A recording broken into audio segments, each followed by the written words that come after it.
Assalamualaikum warahmatullahi wabarakatuh. Kita kembali ke KESO edisi 3 Intermediate Accounting FRS Edition. Chapter 2 terkait dengan kerangka konseptual dari pelaporan keuangan. Jadi terkait dengan Conceptual Framework for Financial Reporting. Yang harus kita pelajari untuk chapter 2 ini adalah terkait dengan bagaimana kegunaan kerangka konseptual dan tujuan laporan keuangan, itu yang pertama. Kemudian yang kedua adalah identifikasi karakteristik kualitatif informasi akuntansi dan elemen dasar laporan keuangan. Kemudian yang ketiga adalah review asumsi dasar akuntansi itu sendiri. Kemudian yang terakhir adalah jelaskan bagaimana penerapan prinsip dasar akuntansi itu sendiri. 4 hal itu, jadi kerangka konseptual itu adalah pentingnya kerangka konseptual itu sendiri, itu bagaimana pengembangan kerangka konseptual, kemudian pandangan kerangka konseptual, kemudian dasar penetapan tujuannya seperti apa. Kemudian di sini ada konsep dasar terkait dengan karakteristik kualitatif dari sistem informasi akuntansi dan elemen dasarnya. Asumsinya adalah economic entity, kemudian ada going concern, kemudian ada monetary unit and periodicity, kemudian accrual basis. Kemudian terkait dengan pengukuran recognition, pengakuan, disclosure concept atau pengungkapan, itu kita akan belajar bagaimana prinsip dasar dari akuntansi itu sendiri, kemudian cost constraint, ketentuan dari biaya, kemudian terkait dengan kesimpulan dari ketiga hal ini. Jadi kerangka konseptual itu menetapkan konsep yang mendasari dari financial reporting atau pelaporan keuangan. Perlunya kerangka konseptual seperti apa? Jadi rule making, jadi pembuatan aturan itu harus dibangun di atas dan berhubungan dengan konsep yang sudah mapan. Kemudian memungkinkan IASB untuk mengeluarkan pernyataan yang lebih berguna dan konsisten dari waktu ke waktu. Kemudian terkait dengan development of conceptual framework atau pengembangan kerangka konseptual. Jadi saat ini kerangka konseptual itu terdiri dari 4 chapter. Jadi yang pertama itu adalah chapter pertama itu terkait dengan tujuan pelaporan keuangan yang bertujuan umum. Kemudian yang kedua itu adalah entitas pelapor, jadi not yet issued atau belum diterbitkan. Kemudian chapter yang ketiga itu adalah terkait dengan karakteristik kualitatif dan informasi keuangan yang berguna. Kemudian chapter yang keempat kita akan berbicara tentang kerangka itu sendiri. Jadi yang terdiri dari apa? Asumsi yang mendasarinya. Jadi asumsi yang mendasarinya itu yang pertama adalah terkait dengan asumsi kelangsungan hidup. Kemudian ada unsur-unsur dari laporan keuangan. Kemudian ada pengakuan unsur-unsur laporan keuangan. Kemudian pengukuran elemen laporan keuangan dan konsep modal dan pemeliharaan modal. Ini adalah terkait dengan isi dari kerangka itu sendiri. Kemudian yang berikutnya kita akan mengetahui bagaimana tinjauan dari kerangka konseptual itu sendiri. Ada 3 tingkat. Jadi yang pertama itu adalah terkait dengan tujuan pelaporan keuangan. Jadi first levelnya itu adalah terkait dengan tujuan pelaporan keuangan. Kemudian yang kedua itu adalah karakteristik kualitatif dan elemen laporan keuangan. Kemudian yang ketiga itu adalah recognition kemudian ada konsep recognition, kemudian measurement, pengukuran, dan pengungkapan. Itu adalah 3 tingkat terkait dengan kerangka konseptual yang akan tersusun dalam suatu piramida segitiga terbalik.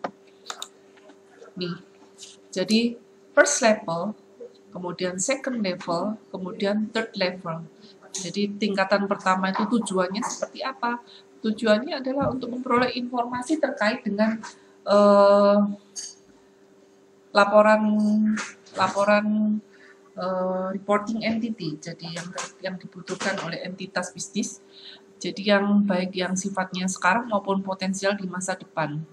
Untuk investor, kemudian peminjam, kreditor, atau capacity of as capital provider. Itu untuk tujuannya. Kemudian yang kedua, itu terkait dengan karakteristik kualitatif dan elemen dari laporan keuangan. Jadi kalau karakteristik kualitatif itu terkait dengan kualitas fundamental, kemudian peningkatan kualitas itu sendiri.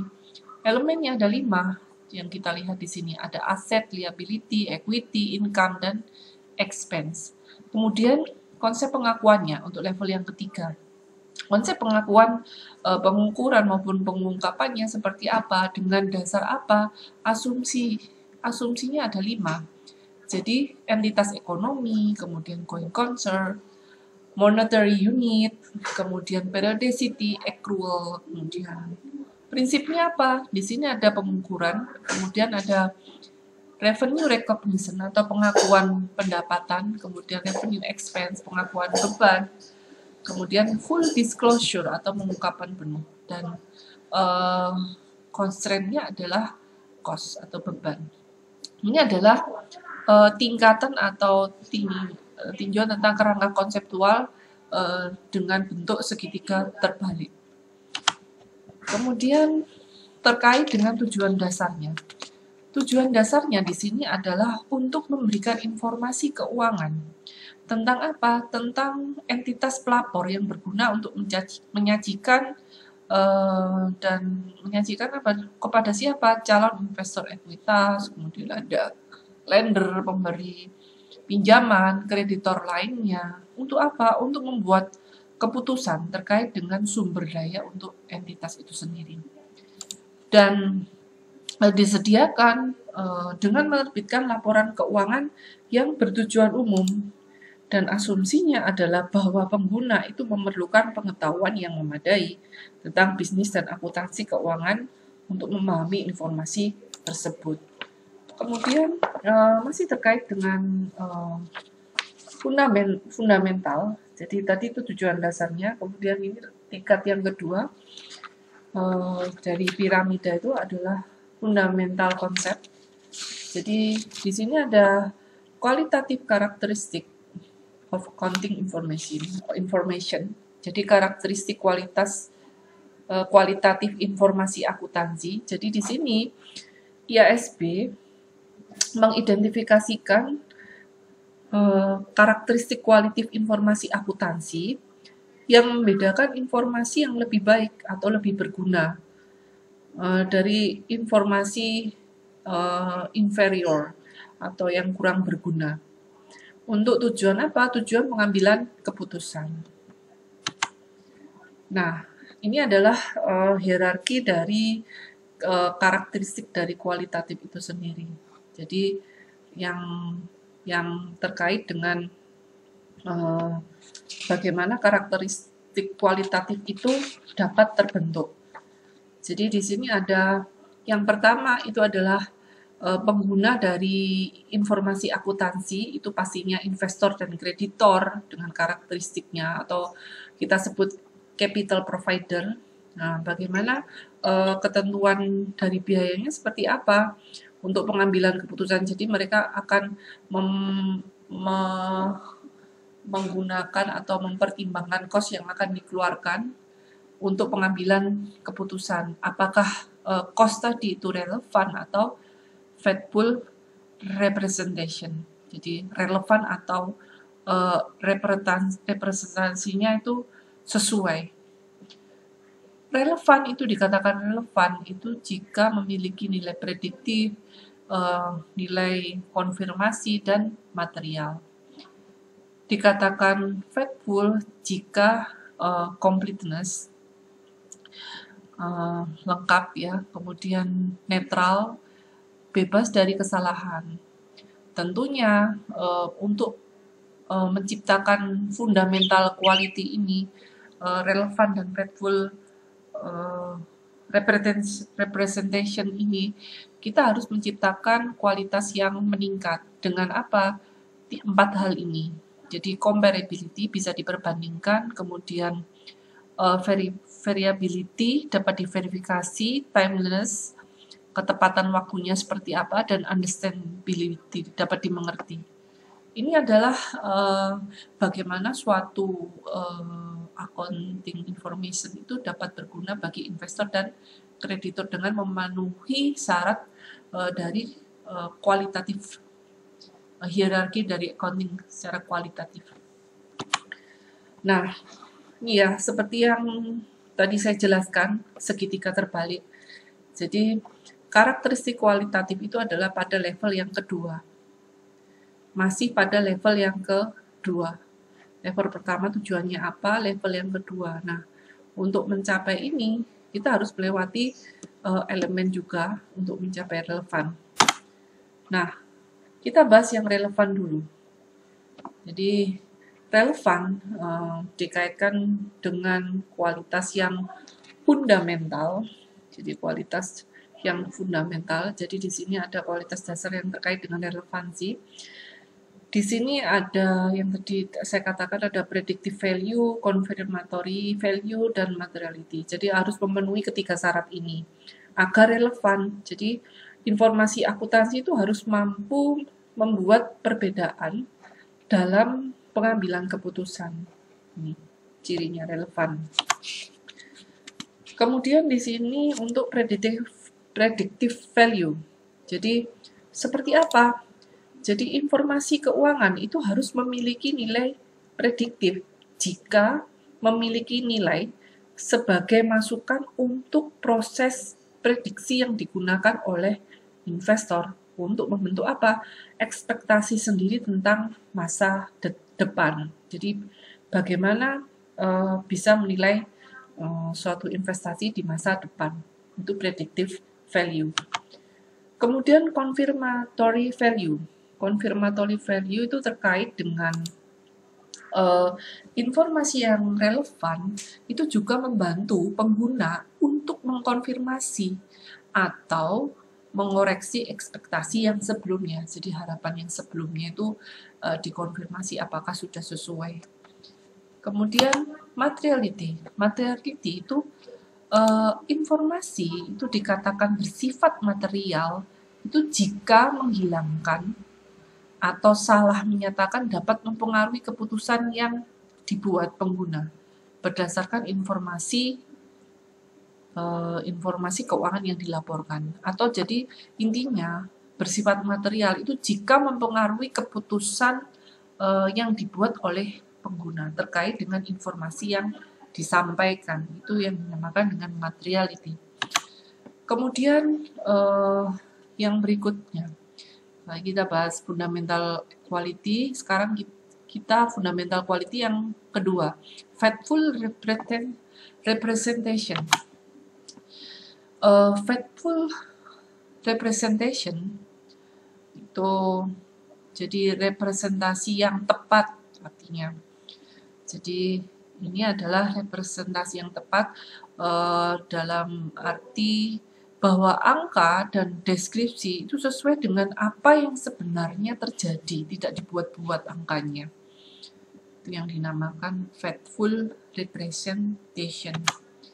Complete, jadi isinya factful ada 3, completeness, neutrality, free from error. Completeness itu adalah terkait dengan kelengkapan itu artinya bahwa semua informasi yang diperlukan untuk representasi yang tepat itu disediakan, ada. Itu completeness. Kemudian netral. Seperti apa netral?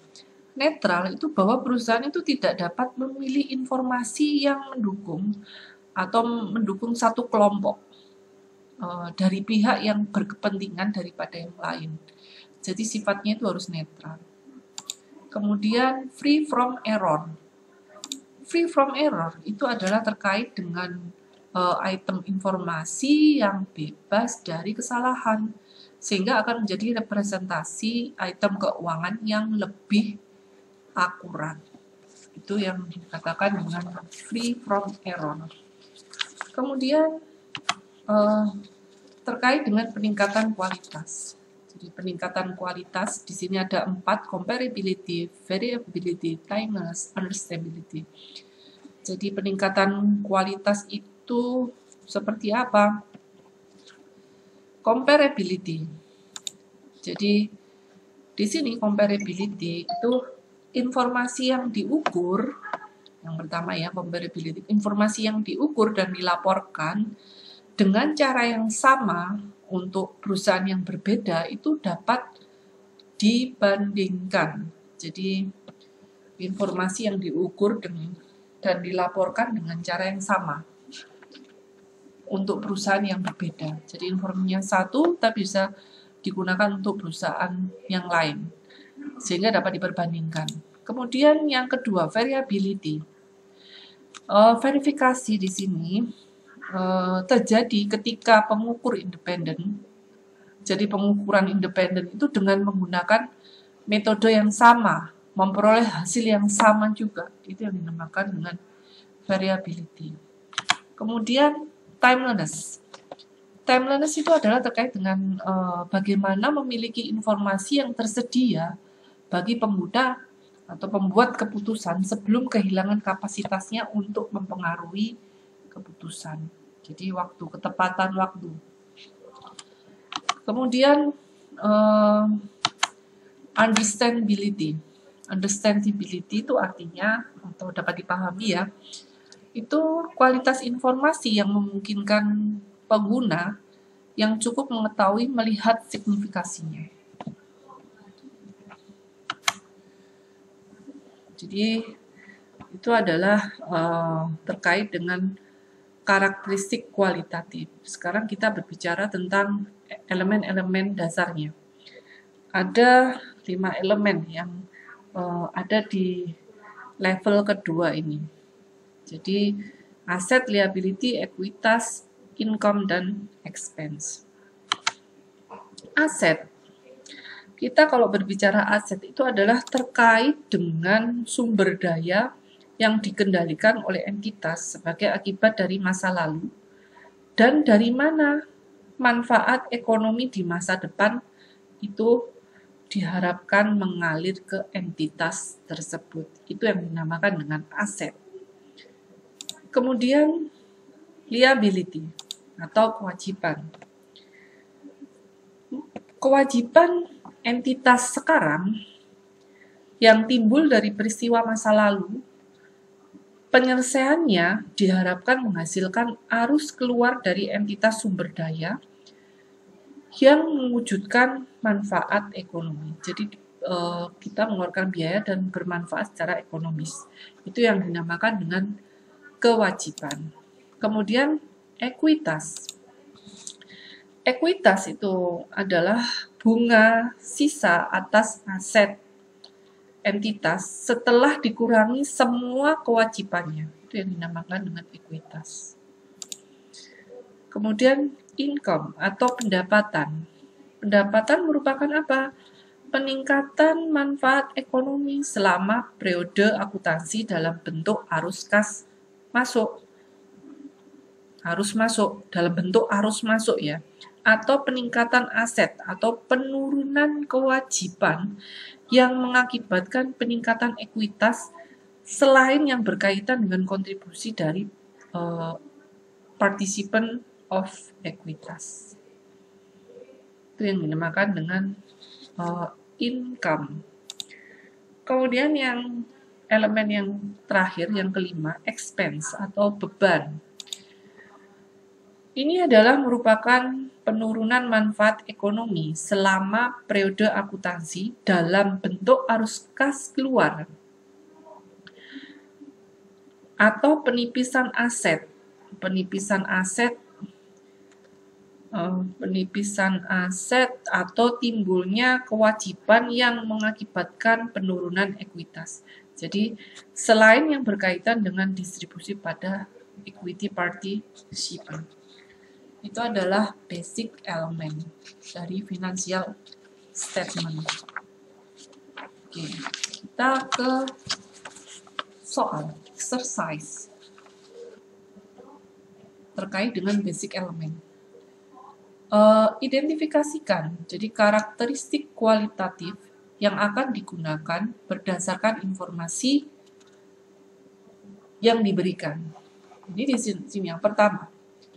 Yang pertama itu adalah karakteristik kualitatif ditampilkan ketika perusahaan dalam industri yang sama menggunakan prinsip akuntansi yang sama. Tadi sudah saya jelaskan ya. Jawabannya adalah comparability. Kemudian yang kedua, kualitas informasi yang menegaskan harapan pengguna sebelumnya terkait dengan konfirmasi value. Kemudian imperatif atau penting untuk memberikan perbandingan perusahaan dari periode ke periode, sama ya, comparability. Kemudian yang terakhir, ignore atau mengabaikan konsekuensi ekonomi dari suatu standar atau aturan. Netral. Itu ya. Kemudian berikutnya di sini membutuhkan tingkat konsensus yang tinggi di antara individu pada pengukuran tertentu. Ini terkait dengan variability ya. Kemudian predictive value. Nilai prediktif adalah unsur kualitas dasar informasi ini. Itu adalah relevan. Kemudian yang berikutnya, 4 karakteristik kualitatif yang dapat meningkatkan relevansi dan representasi yang tepat. Seperti apa?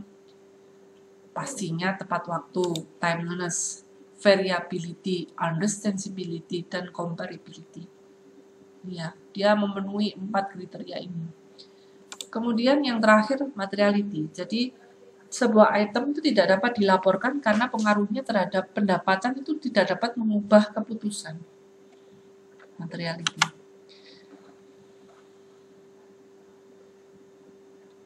Kemudian berikutnya, di sini ada netralitas. Adalah unsur utama dari kualitas dasar informasi akuntansi ini. Itu adalah faithful representation. Kemudian di sini ada juga 2 kualitas fundamental yang membuat informasi akuntansi itu berguna untuk tujuan pengambilan keputusan. Ini relevan, ya kan? Dan faithful representation atau representation yang tepat. Kemudian yang terakhir, di sini ada penerbitan laporan interim adalah contoh bahan peningkat apa? Adalah ketepatan waktu atau timeliness. Kemudian terkait dengan recognition, measurement, and disclosure concept. Jadi konsep ini menjelaskan bagaimana perusahaan itu harus mengenali, mengukur, ya kan, dan melaporkan elemen dan peristiwa keuangan.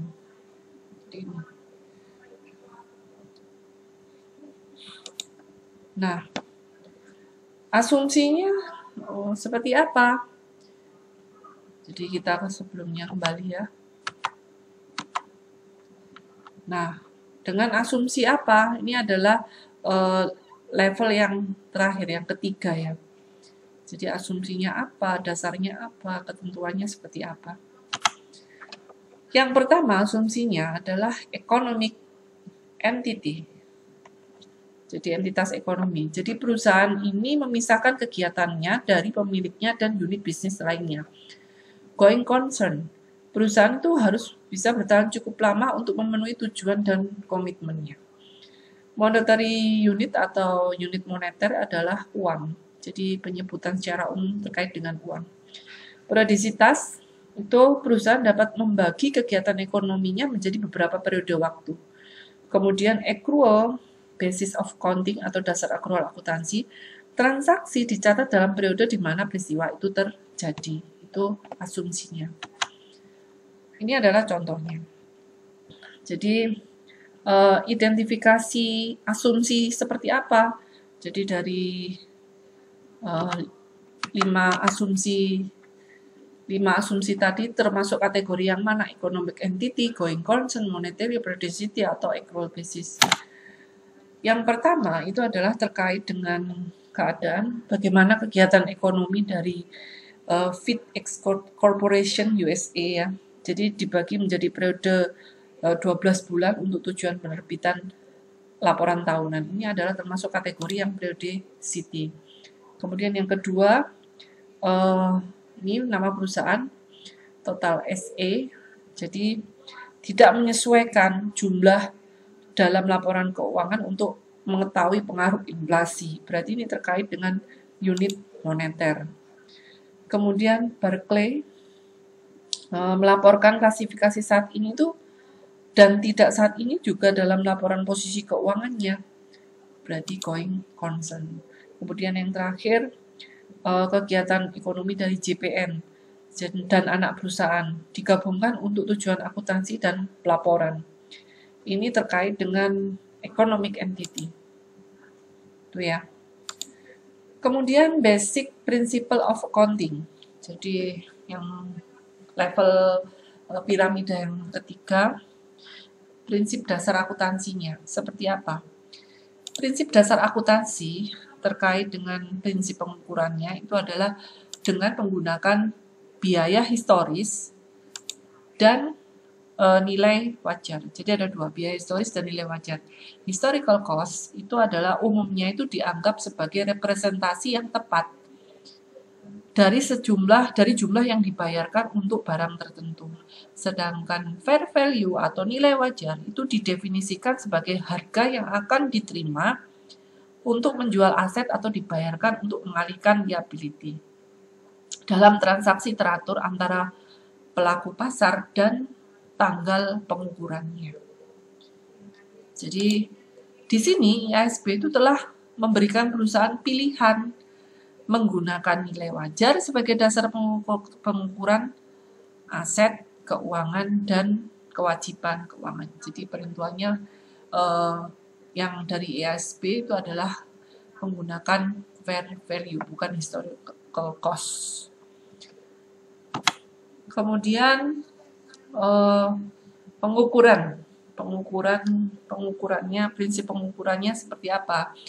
Jadi di sini IASB itu menetapkan hierarki nilai wajar yang memberikan wawasan tentang prioritas teknik penilaian yang akan digunakan untuk menentukan nilai wajar.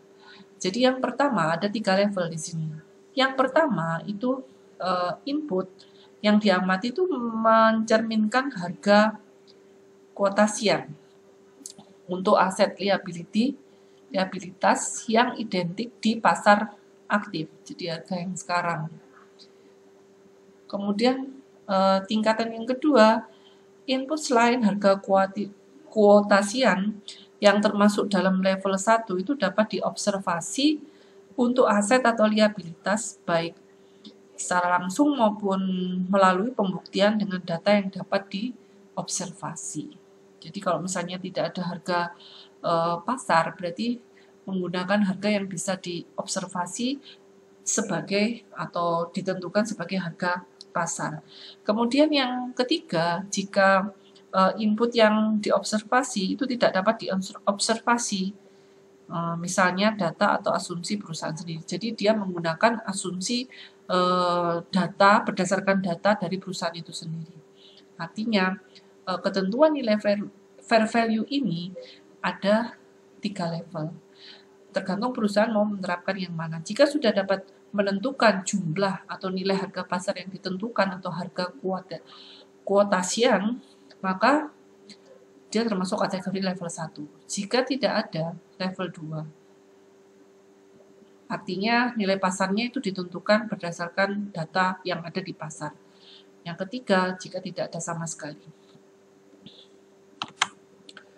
Kemudian terkait dengan prinsip pengakuan pendapatan.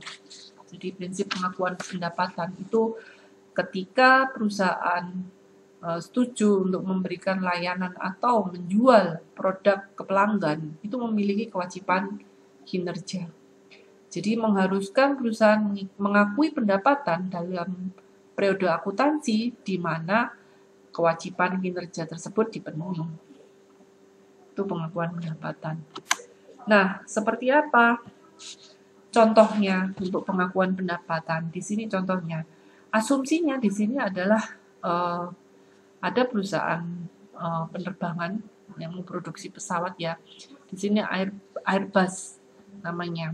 Airbus menandatangani kontrak untuk menjual pesawat ke British Airways seharga 100 miliar. Jadi di sini Airbus, jadi untuk menentukan kapan adanya pengakuan pendapatan, Airbus itu menggunakan 5 langkah untuk mengakui pendapatan. Ini ya di sebelah sini. Ada 5 langkah yang dilakukan Airbus untuk mengakui pendapatan. Yang pertama langkah pertama adalah identifikasi kontrak dengan pelanggan dulu. Jadi kontrak itu kan merupakan kesepakatan antara dua pihak, antara pembeli dan penjual. Dalam hal ini Airbus itu telah menandatangani kontrak untuk mengirimkan pesawat ke British Airways. Kemudian yang kedua, langkah kedua itu adalah mengidentifikasi kewajiban kinerja terpisah dalam kontrak. Jadi ketika Airbus itu hanya memiliki satu kewajiban terkait dengan kinerja, jadi untuk mengirimkan pesawat ke Airbus. Jika Airbus setuju untuk memelihara pesawat, maka akan tercatat sendiri, dicatatkan tersendiri untuk pencatatan terkait dengan hal lain kecuali pembelian. Jadi pemeliharaan pesawat. Jadi harus dipisah. Langkah yang ketiga itu adalah menentukan harga transaksi. Jadi harga transaksi itu merupakan jumlah pertimbangan yang perusahaan harapkan untuk diterima. Untuk diterima dari pelanggan sebagai imbalan untuk mentransfer barang dan jasa. Dalam hal ini transaksinya adalah senilai 100 miliar. Kemudian langkah yang keempat itu adalah mengalokasikan harga transaksi ke kewajiban kinerja yang terpisah.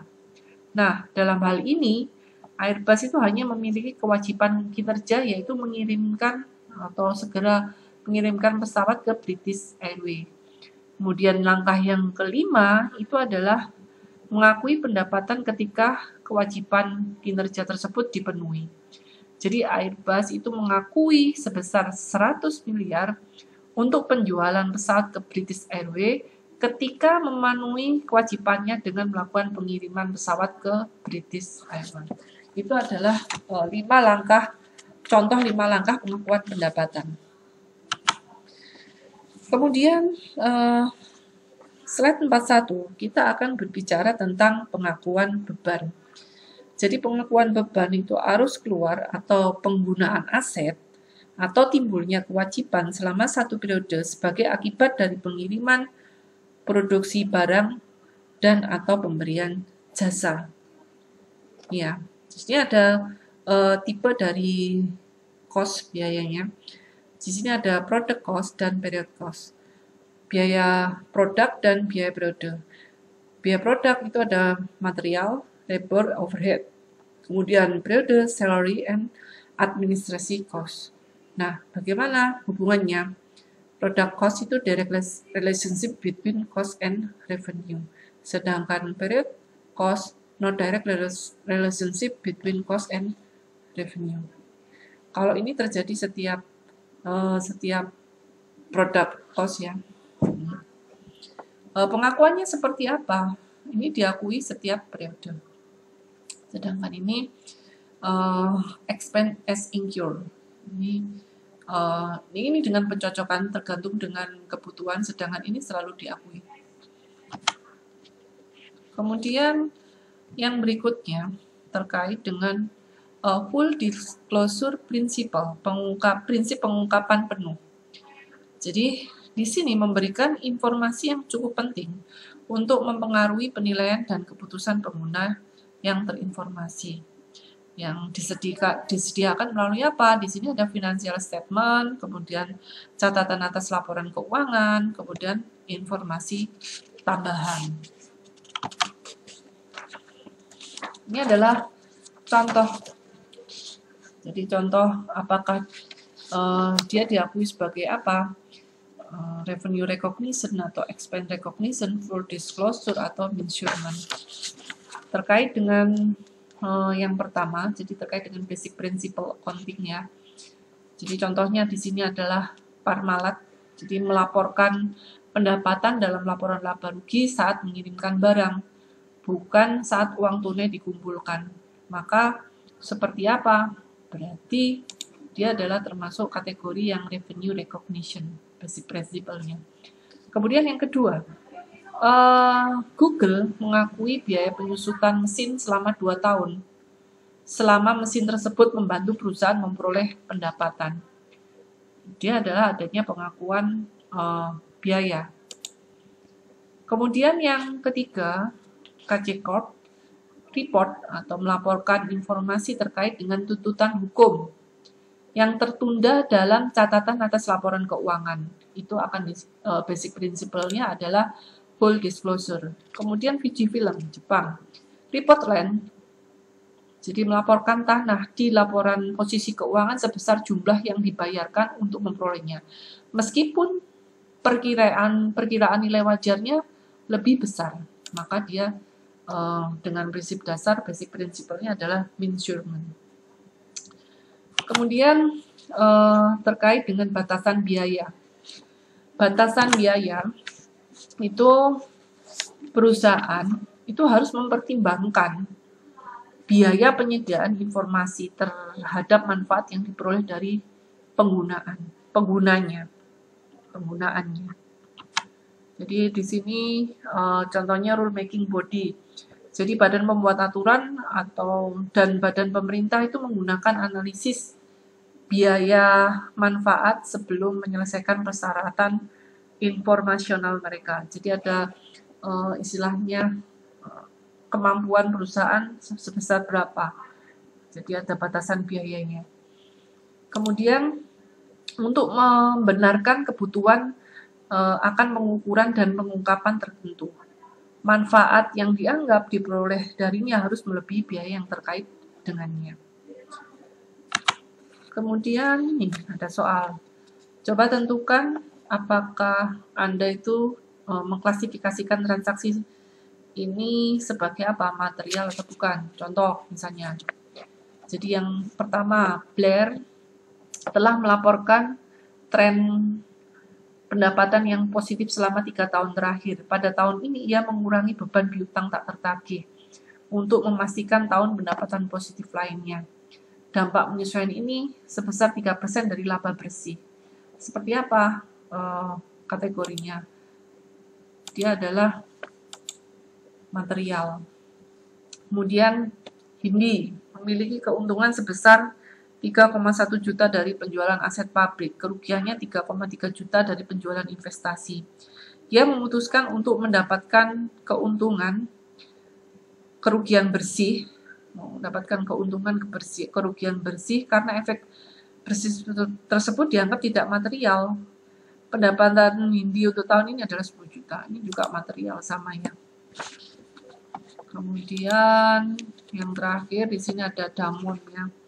Membebankan semua peralatan modal di bawah $2.500 karena tidak material. Perusahaan telah mengikuti praktik ini selama beberapa tahun. Berarti dia memang tidak material. Ya, ini adalah materi dari KESO chapter 2 terkait dengan conceptual framework for financial reporting. Oke.